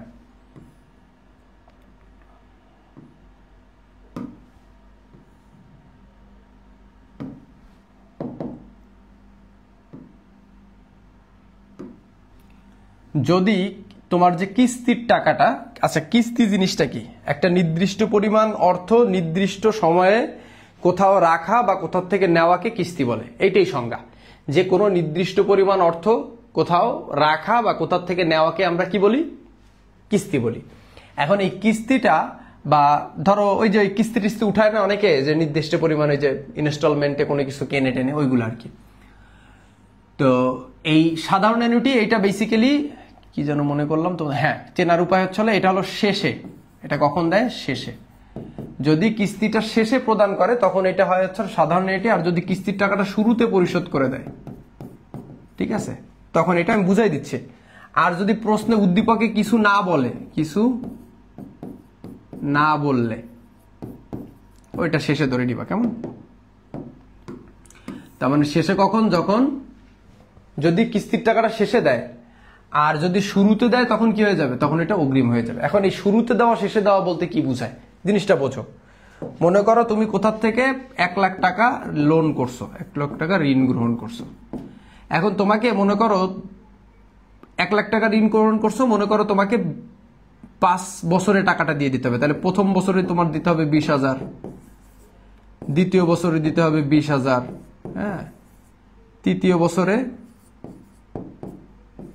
20,000, ঠিক আছে, চতুর্থ বছরে 20,000, পঞ্চম বছরে 20,000। এখন একটু খেয়াল করো, এই প্রথম বছর যে 20,000 টাকা, এই 20,000 টাকা তুমি এমন হইতে পারে যে জানুয়ারি মাসের 1 তারিখে, মানে মনে করো এই যে লোনটা, এই লোনটা তুমি জানুয়ারির 1 তারিখে নিছো, 2025 সালের জানুয়ারি মাসের 1 তারিখে নিছো এই 1 লাখ টাকা। এখন এই 1 লাখ টাকা যদি জানুয়ারি মাসের 1 তারিখে 1 লাখ টাকা নিয়ে ওই জানুয়ারি মাসের 1 তারিখেই যদি তুমি প্রথম কিস্তিটা দিয়ে দাও, তাইলে ওইটা হবে হচ্ছে অগ্রিম অ্যানুইটি। কি অ্যানুইটি হয়ে যাবে? অগ্রিম।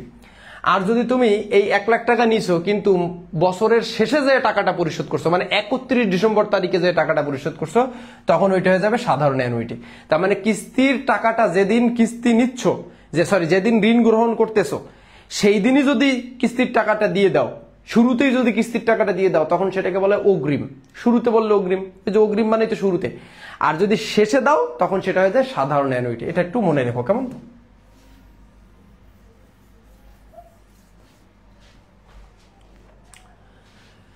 তো দেখো এইখানে একটু কথা আছে। তো এই শেষে যদি বলে এই যে সাধারণ যে অ্যানুইটি, ঠিক আছে, বেসিক্যালি এটা একটু পাশে লিখলে ভালো হইতো, তারপর লিখে এখানে কোন জায়গায় লিখবো, আচ্ছা এই জায়গায় লিখে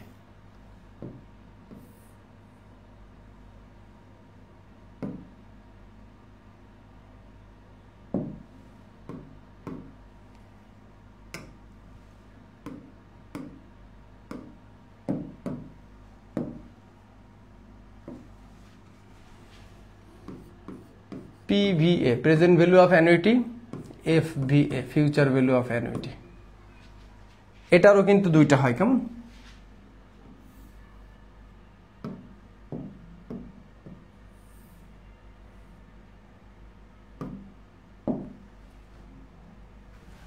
একটা PVA present value of annuity, আর একটা হলো future value of annuity.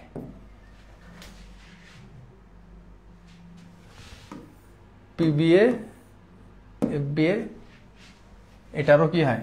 PVA FVA। তার মানে মূল বিষয়টা একদম সিম্পল, যে অ্যানুইটি দুই প্রকার, সাধারণ অ্যানুইটি, অগ্রিম অ্যানুইটি। সাধারণ অ্যানুইটি আবার দুই প্রকার, present value of annuity, future value of annuity. অগ্রিম অ্যানুইটি আবার দুই প্রকার, present value of annuity, future value of annuity. এখন এখানে 4টা সূত্র লাগবে। কয়টা সূত্র লাগবে? 4টা সূত্র, 4টা সূত্র লাগবে। আর এই 4টা সূত্র যদি তুমি পারো তাহলে তুমি এই অ্যানুইটির জিনিসটা সম্পূর্ণ বুঝে যাবা, ঠিক আছে? এটা নিয়ে তোমার আর কোনো প্রবলেম নেই। এখন সেই 4টা সূত্র লেখাই দেবো, কিন্তু এখানে একটা গোল্ডেন রেশ বা গোল্ডেন রুলস আছে বা গোল্ডেন নিয়ম আছে, সেই নিয়মটা আমি তোমাদের একটু বলে দিতে চাই। সেটা কি মনে রাখবো, অলওয়েজ যদি ঋণ গ্রহণ করে কোথাও থেকে, ঋণ গ্রহণ করলে সূত্রটা হবে হচ্ছে তোমার পিভি এর সূত্র। আর যদি কোথাও জমা দেয়, টাকা যদি জমা রাখে ব্যাংকে বা কোথাও, তাহলে হবে এফবি এর সূত্র। এটা হলো শর্টকাট, এর থেকে বড় শর্টকাট আর নাই এই অধ্যায়ে।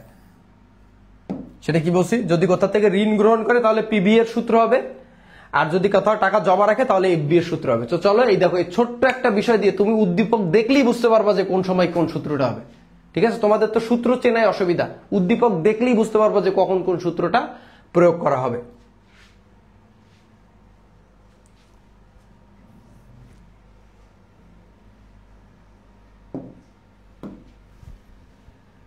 চারটা সূত্র, আমরা 4টা সূত্র লিখে দিই তোমাদের।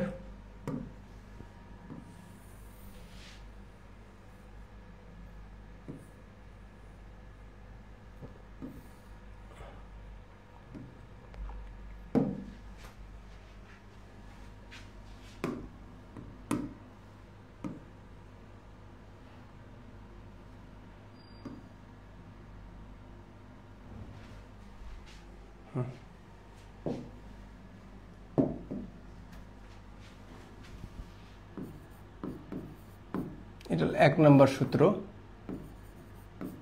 বর্তমান মূল্যে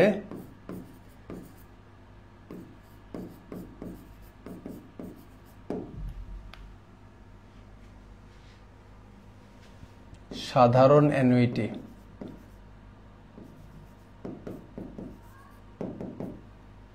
বর্তমান মূল্যে সাধারণ অ্যানুইটির সূত্র 2 নম্বর হলো বর্তমান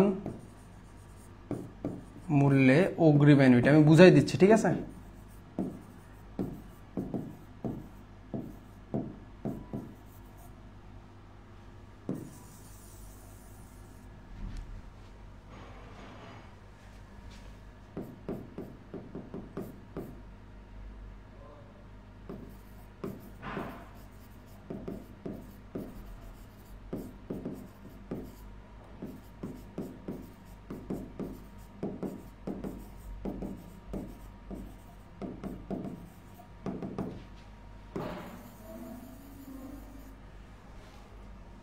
লাস্ট সূত্র,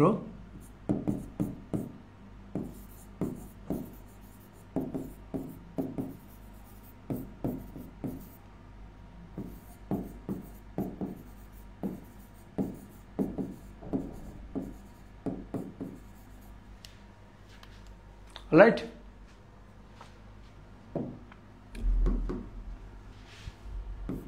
দেখো এখানে পিভি এর সূত্র সাধারণ অ্যানুইটির পিভি ছিল, অগ্রিম অ্যানুইটির পিভিও ছিল। এখন আমরা এই পিভি এর সাধারণ অ্যানুইটি, অগ্রিম অ্যানুইটির সূত্র দুইটা লিখে ফেলবো, ঠিক আছে? ওকে, দেখেন পিভি এ সমান সমান এ গুণন থার্ড ব্র্যাকেট দিব 1 minus 1 divided 1 plus I power n divided I bracket close, শেষ। এটা হলো বর্তমান মূল্যের সাধারণ অ্যানুইটি। এবার বর্তমান মূল্যে অগ্রিম অ্যানুইটি যদি হয়, সেম একই সূত্র।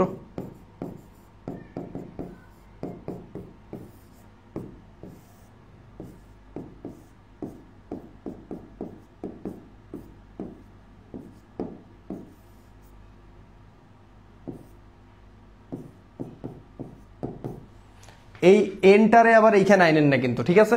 সূত্র একটু মনে রাখেন। আর একটা হলো ভবিষ্যৎ মূল্যে এফ ভি এ সমান সমান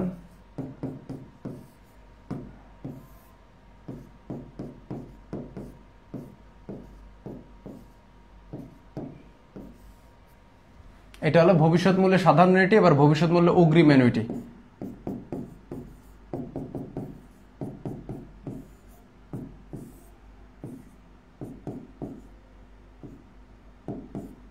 এক plus I power n minus 1 divided I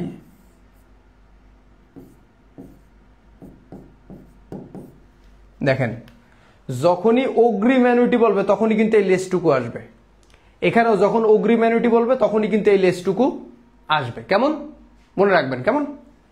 আচ্ছা, এইটা হলো 4টা সূত্র। এখন আমরা এই 4টা সূত্র দিয়ে আমরা চলেন একটা ম্যাথ করি।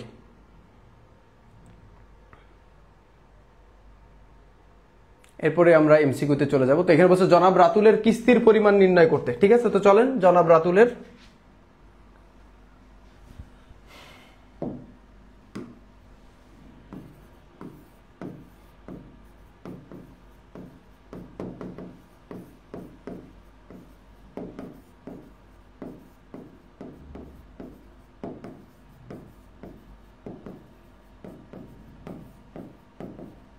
সূত্র দেখলেই বুঝতে পারবেন।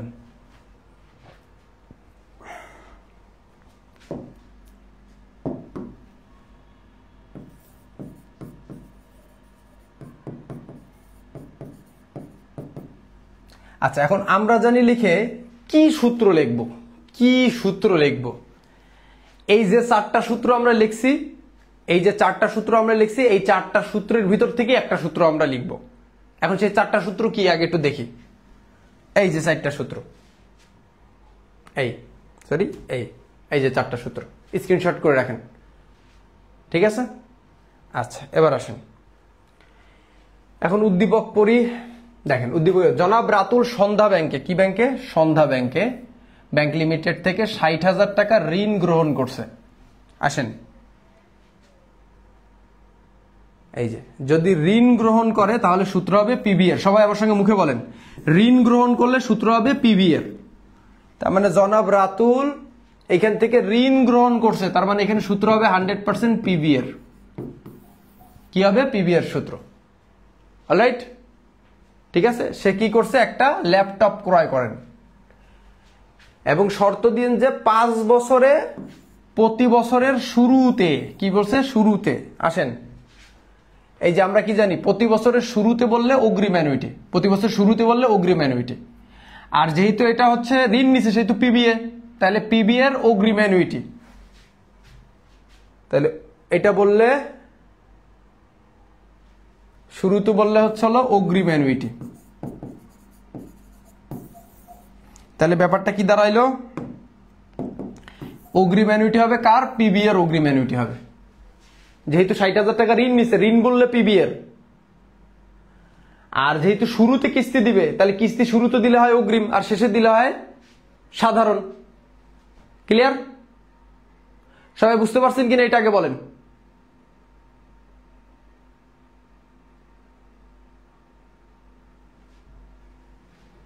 অলরাইট, তাহলে আমরা সূত্রের দিকে যাই। এই যে পিবিএর সূত্র, পিবিএর সূত্র 2টা আছে, এই একটা আছে, এই একটা আছে। এখন কোনটা আমরা ব্যবহার করব? অবশ্যই অগ্রিম অ্যানুইটি, কারণ প্রশ্নে অগ্রিম অ্যানুইটি বলছে, তার মানে অগ্রিম অ্যানুইটির এই সূত্রটা আমরা ব্যবহার করব।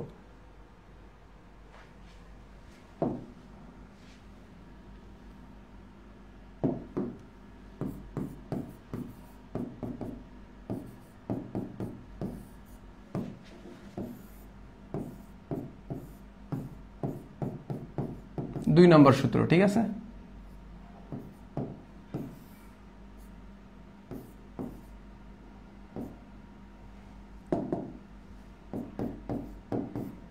এনে মানে গুণ, গুণ দিলে হয় না দিলে হয়।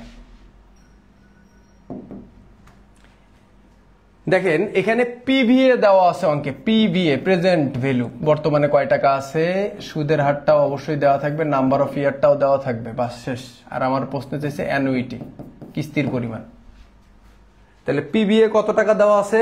তার কাছে 60,000 টাকা ঋণ নিছে, তার মানে এই 60,000 টাকাই পিবিএ। তারপরে বর্তমানে তার কাছে 60,000 টাকা আছে, যেহেতু ঋণ নিয়ে ফেলছে।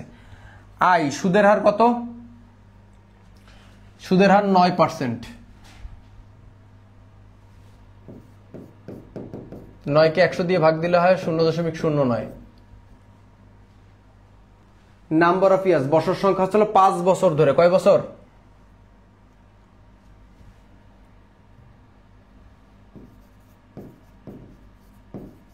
আসেন মান বসাই। পিবিএ কত টাকা? 60,000 টাকা, লিখলাম 60,000 সমান সমান A into third bracket divided 1 minus 1 divided 1 plus i, i কত 0.09, পাওয়ার এন কত 5 বছর, আই কত ব্র্যাকেট ক্লোজ গুণন 1 প্লাস আই কত 0.09। এই গুণনটা এইখানে দিচ্ছি, এখানে গুণনটা এটা সূত্রে আমরা দেই নাই, তবে ব্র্যাকেটের মাঝখানে কিছু না থাকলে এটা গুণ, ঠিক আছে।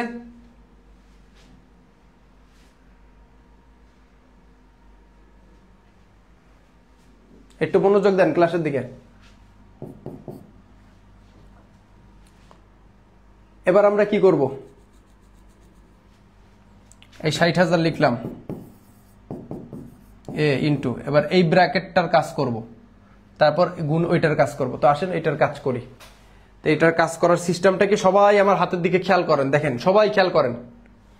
প্রথমে লিখবো 1, এই 1 মাইনাস ফার্স্ট ব্র্যাকেট 1 ভাগ ফার্স্ট ব্র্যাকেট 1 প্লাস নিচেরটা আর কি 0.09 ফার্স্ট ব্র্যাকেট ক্লোজ পাওয়ার 5 সমান সমান, ওইটারে ভাগ দিব হচ্ছে 0.09 দিয়ে সমান সমান 3.8896। এটা আবার করাই দেখাচ্ছি, 3.8896। আবার দেখাচ্ছি, ভালো মতন খেয়াল করেন।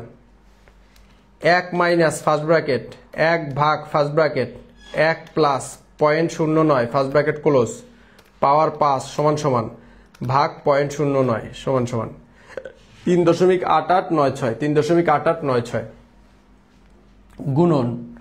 এবার ওইটার কাজ করতে হবে, যোগ করলে হয় কত 1.09। লিখলাম 60,000 এ।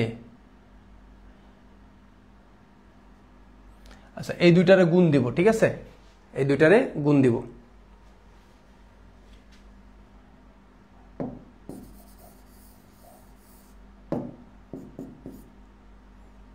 এটার এইখানে আনলাম সমান সমান দিলাম, 60,000-এর উপরে রাখলাম, এই 60,000 উপরে দিলাম, আর এই দুইটা গুণ দিয়ে নিচে বসাবো।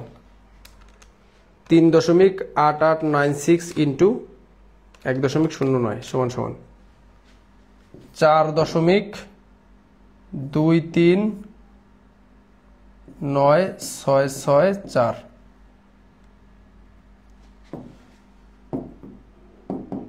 অতএব এ সমান সমান, তাহলে এই 60,000-কে এবার এটা দিয়ে ভাগ দেব, ঠিক আছে। তো 60,000 ভাগ আনসার 14,152.06। উত্তর কত 14,152, 14,152। এখন বলেন বুঝতে পারছেন? স্যার এত শর্ট করে অঙ্কটা করালে কি হবে? এদিক তাকাও, এই যে আমার দিকে তাকাও, 1000% শিওর থাকা হবে, ঠিক আছে। কোনো এটা নিয়ে কোনো সেকেন্ড বার কোনো সংশয় থাকার কোনো সুযোগ নাই, অলরাইট।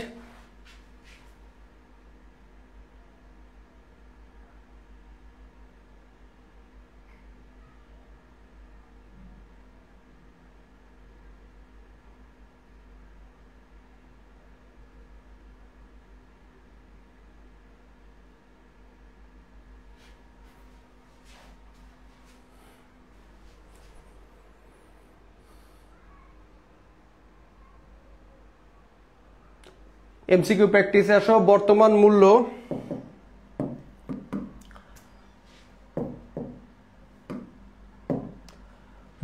মূল্য নির্ণয়ের প্রক্রিয়াকে কি বলে? বর্তমান মূল্য নির্ণয়ের প্রক্রিয়াকে কি বলে?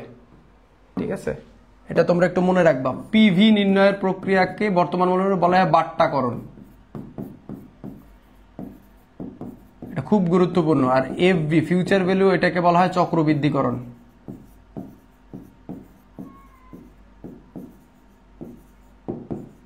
মনে রাখো, ঠিক আছে। তাহলে বর্তমান মূল্যকে বলা হয় কি? বাট্টাকরণ। সঠিক উত্তর ঘ।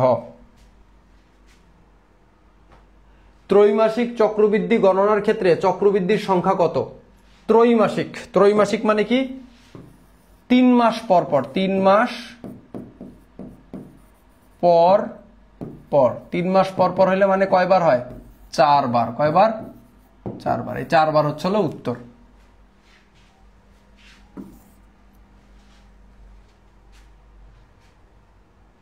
অলরাইট,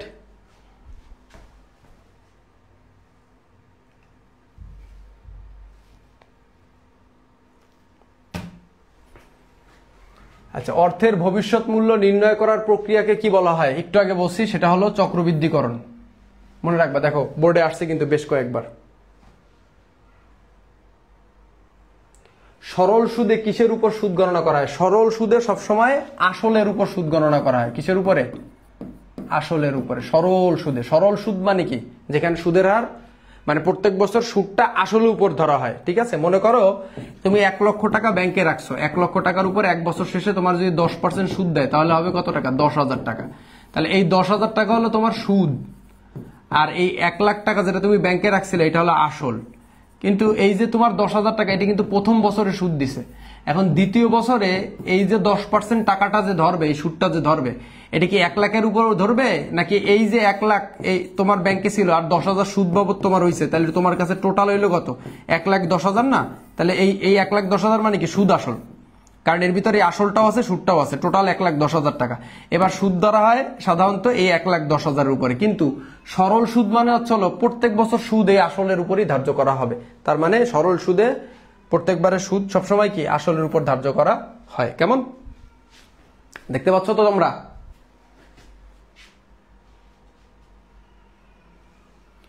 প্রতি বছর সমপরিমাণ টাকা গ্রহণ ও প্রদান করা। দেখো, সমপরিমাণ টাকা গ্রহণ ও প্রদান করা হয় তাকে কি বলে?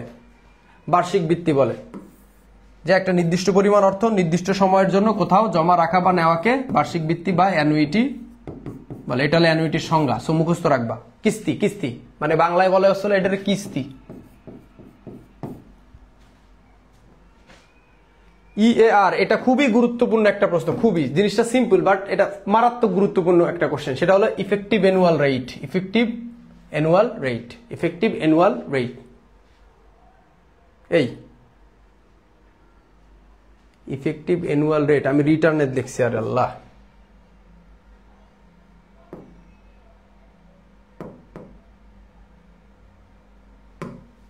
ইন্নালিল্লাহ, রেট বলে রিটার্নে দাগাইছে, দেখছে? এই হলো অবস্থা। রেট, এই আর মানে রেট, ঠিক আছে? Effective annual rate.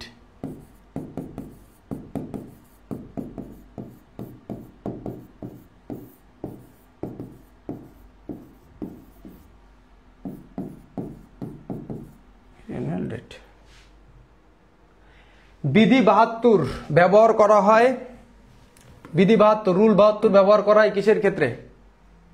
দ্বিগুণের ক্ষেত্রে। কি? দ্বিগুণের ক্ষেত্রে।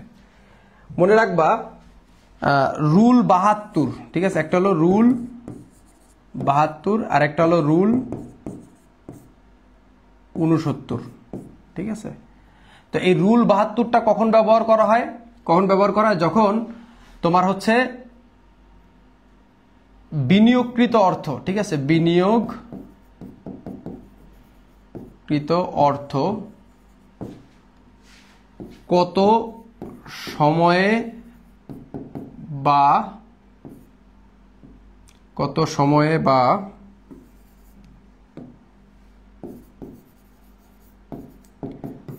কত পার্সেন্ট সুদে দ্বিগুণ হবে। কি হবে? দ্বিগুণ হবে। এইটা জানার জন্য হলো এই রুল 72 ব্যবহার করা হয়, ঠিক আছে? আর যদি অর্ধবার্ষিক বলে দেয়, কি অর্ধবার্ষিক হয় জিনিসটা, সেক্ষেত্রে এটা হলো হয়ে যায় কি রুল, তখন 72 ব্যবহার না করে আমরা তখন রুল 69 ব্যবহার করি। মানে আমি এক জায়গায় একটা টাকা বিনিয়োগ করবো, এটা কত সময়ে বা কত সুদের হারে দ্বিগুণ হবে, এই যে দ্বিগুণ কথাটা বলা থাকবে, ঠিক আছে? কয়টি কৌশল ব্যবহার করে অর্থের সময় মূল্য নির্ণয় করা হয়? কয়টি কৌশল ব্যবহার করে? অবশ্যই 2টি কৌশল। কি কি? একটা হলো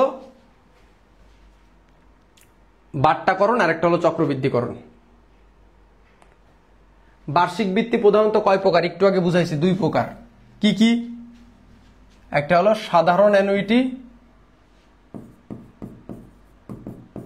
সাধারণ বার্ষিক বৃত্তি, আর একটা হলো অগ্রিম বার্ষিক বৃত্তি।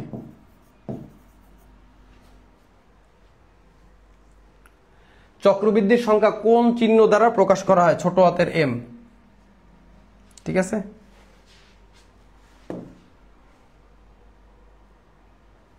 কোন চক্রবৃদ্ধিতে ভবিষ্যৎ মূল্য সর্বাধিক হয়? কোন চক্রবৃদ্ধিতে ভবিষ্যৎ মূল্য সর্বাধিক হয়? অবশ্যই মাসিক চক্রবৃদ্ধিতে। মাসিক মানে এখানে কয়বার হয়? 12 বার। ত্রৈমাসিক মানে 4 বার। ষান্মাসিক মানে 6 মাস পর পর 2 বার। আর বার্ষিক মানে 1 বার। তাহলে কোনটাই বেশি? 12 বার, 4 বার, 2 বার না 1 বার? অবশ্যই 12 বার। তার মানে সঠিক উত্তর ক। যে বৃত্তিতে আন্তঃপ্রবাহ বা বহিঃপ্রবাহ নির্দিষ্ট সময়ের শুরুতে, ঠিক আছে, নির্দিষ্ট সময়ের শুরুতে সংঘটিত হয় তাকে কোন ধরনের বৃত্তি বলে? যে বৃত্তিতে আন্তঃপ্রবাহ মানে টাকা আসলে এবং বহিঃপ্রবাহ মানে টাকা গেলে নির্দিষ্ট সময়ের শুরুতে সংঘটিত হয় তাকে কোন বৃত্তি বলে? অবশ্যই অগ্রিম। শুরুতে বললে কি? শুরুতে বললে হয় অগ্রিম, আর শেষে বললে হয় সাধারণ।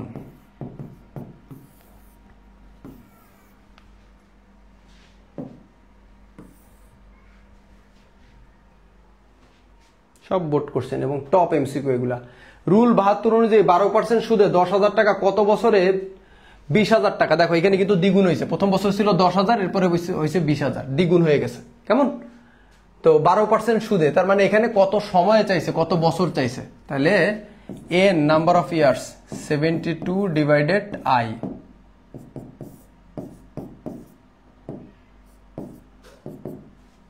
বছর চাইছে, তাহলে n সমান সমান 72 ভাগ i। 72 দিছে উপরে, i মানে কি? সুদের হার। এই যে সুদের হার, তাহলে 72 ভাগ 12 করলে হয় 6, তার মানে 6 বছর।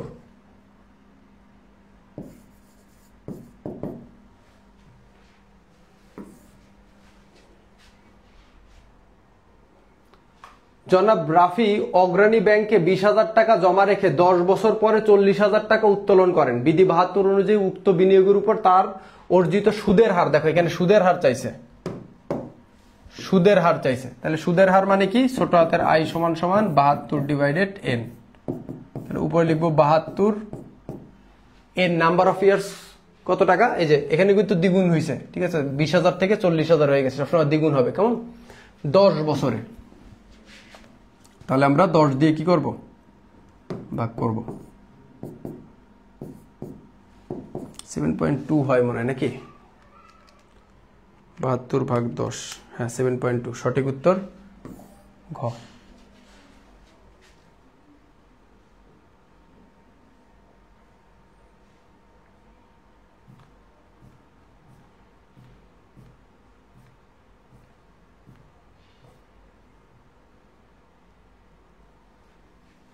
অলরাইট,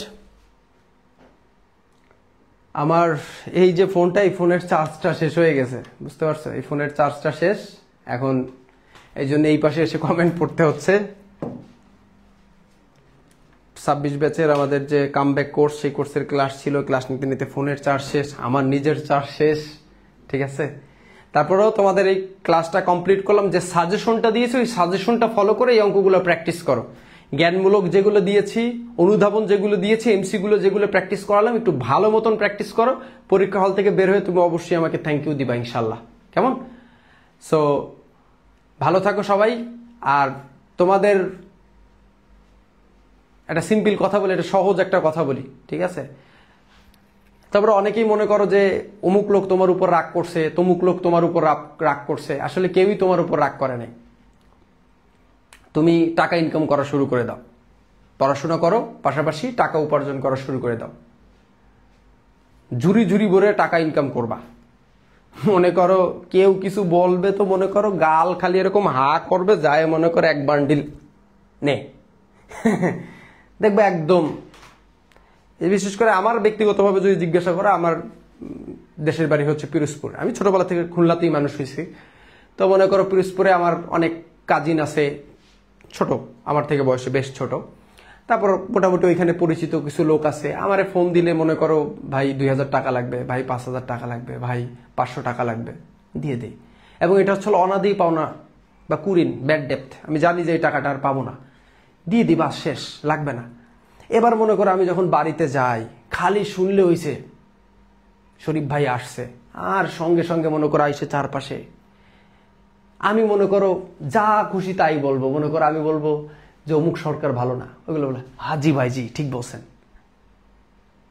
কারণ তো জানে যে বিটলাম তেলি করলে তো বলবো এই নিকাল, বুঝতে পারছো, তমুক সরকার ভালো না, বলবো হ্যাঁ ভাই ঠিক বলবো।